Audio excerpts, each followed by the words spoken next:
دا کوم چې د نبی په دروغ عاشقان دي جعلي عاشقان دي دوی په ټول کال کې دې میاشتې ته پراته او په دې میاشت کې صرف 12 ربیع الاول ته پراته الکه دا څوک دی وای دا عاشق رسول دی سکی عاشق رسول سکی وای عاشق رسول 12 ربیع الاول دی بازار با خسته کوي بلپونه بلګي سټیج با جوړي او په سټیج باندې با پخپلم غړيږي خزه بند ځان سګړي دا شکل کوتو توې د الله بندا دا مکو دا زمان نبی ندی کړي عید میلاد النبی زمان نبی ندی مناو کړي جشن میلاد زمان نبی په ژوند ندی مناو کړي زما صحابه ندی مناو کړي زما امامانو ندی مناو کړي زما محدثین ندی مناو کړي زما په اسلام کې ماته مستحباتم کو دلې شي دي کو چر عید میلاد النبی مستحب وې نو زما نبی به ماته ویلې عمر فاروق بویلې ابو بکر رضی الله عنه بویلې یو صحابي نه څوک نشي کولای او بیا څنګه چې پاغي کې ګډای پاغي کې باجی پاغي کې دوپړی پاغي کې خزي ګډولي وې دا عاشقان دي الکه دې عاشقای تا کو نبی ژوند دی ته به پریکه نبی په خپل ژوند کې ته دې تا نه پرې خوستي ته څنګه عاشق نبی په خوشالۍ باندې په بازارونو کې بلفونه لګېدلې دي په وینو باندې د پاسه د بیت الله شکل جوړ کړی دی په لاره کې د بیت الله شکل جوړ کړی د ګنبد خضرا شکل جوړ کړی دا عاشق رسول دی کو ګستاخ رسول دی دا د الله د کور بیت الله ګستاخ دی چې بیت الله راوړو بل ځای کې جوړ کو ابراهه د یمن کې د بیت الله په مقابله کې بل بیت الله جوړي هغه د کافر کیږي او ته د پاکستان کې په وینو د پاسه بیت الله جوړي ته د کافر کیږي نه تا د وینو د پاسه بیت الله جوړ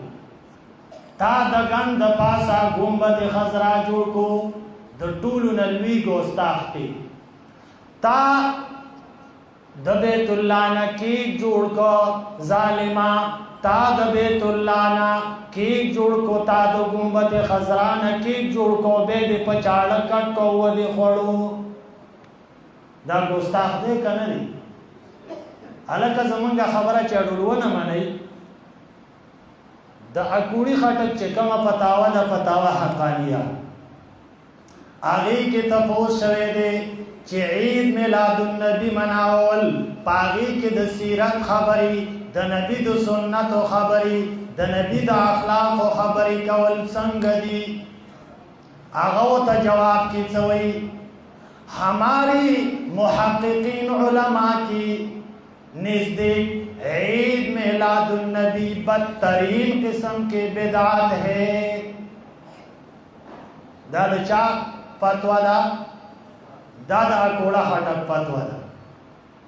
فتاوا رشیدیہ کے رشید احمد گنگوہی رحمہ اللہ وی عید میلاد النبی بدعت ہے مفتی محمود الحسن فتاوا محمودیہ کی وی بدعت دے احسن الفتاوا کی وی بدعت دے خیر الفتاوا کی وی بدعت دے اختلاف امت اور صراط مستقیم کی وی بدعت دے فتاوا دارالعلوم دیوبند کی وی بدعت دے امداد المفتین کی مفتی شفیع سے وہی بدعت دے عزیز الفتاوا کی وہی بدعت دے دا ټول زما د علماء دیوبند فتاوی دي مارته د علماء دیوبند ترجمانی وکړه دا خلکو ته بدعت وای او نن د دیوبندیت کته پزان چینی او میلاد مناو دا کو دین او کار وی نبی به امت نه نوې پټ کړي نبی به امت ته خودلې او په دې زما پښتو کې کتاب شته اردو کې کتاب شته د یو سل دو څلويخ علما او فتواغي کې مارا نقل کړي چې دا شریعت محمدي کې نشتا دین هغه دی چې پیغمبر کړي د صحابه کړي د نبی علیہ السلام د پیدایش ورځ کې انتهایی سخت اختلاف او د بریلیانو چې کم مشر دی احمد رضا خان بریلی هغه په خپل کتاب کې لیکلي چې نبی علیہ السلام په 8 ربیع الاول باندې پیدا دی هغه خپل مشر هم نه مني زمونږ خو پرېږده 1 ربیع الاول 3 ربیع الاول 8 ربیع الاول 9 ربیع الاول 10 ربیع الاول 12 ربیع الاول 17 ربیع الاول بلکې د شیخ عبدالقادر جیلانی قول پکې دام دی چې نن محرم کې نبی علیہ السلام پیدا شوی خوان بداو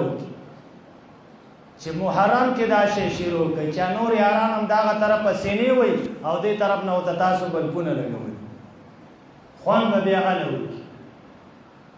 بهر حال دا ورځ الله پټه زګه پاتې کړه چې د دې امت ته کوم ضرورت نه ها د پیدایش ورځ کې اتفاق دی چې 12 ربیع الاول دی اوسه پوری به ته دی بدعتانو 12 وفات ویلو مناوه به هم دقه شي 12 وفات به مناوه خو چا کوی کړی چې قام اخلو تاسو یو طرف ته ویل چې نه دی مړ او بل طرف ته ویل چې 12 وفات دا کوم خبرې کوي په خپل خبره نه کوي نو شی بدل کوس د 12 وفات نه 12 ربیع الاول میلاد بهر حال وخت نشته دی